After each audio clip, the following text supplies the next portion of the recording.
Press mo lang itong messages app, and then ayan. Tapos, action po. Dito sa my permission, siguraduhin nyo lang po na naka-allow po ang SMS.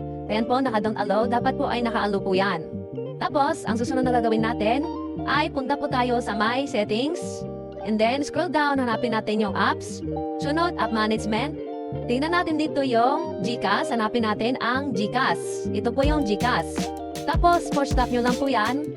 And then, dito sa my permissions, ayan, dapat po ay naka-allow din po lahat yung mga to.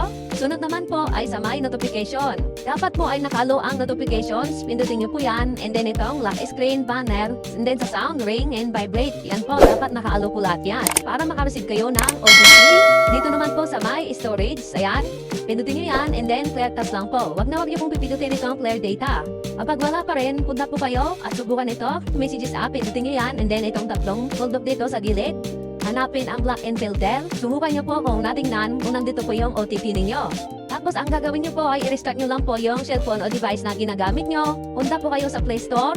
Tapos search nyo ang GCash. Ayan po. Tingnan nyo po kung may bagong update po ang GCash app. Kung meron po, i-update nyo po yan. Dito po sa my do not disturb, tingnan nyo po kung naka-on. Kapag naka-on po yan, ay i-off nyo po yan. Subukan nyo naman po dito sa my airplane mode. Buksan nyo po ng 10 seconds. And then i-off nyo. Pagkatapos ng 10 seconds ang airplane mode. Pwede nyo rin pong gawin yung switch ng Wi-Fi to mobile data o di kay mobile data to Wi-Fi.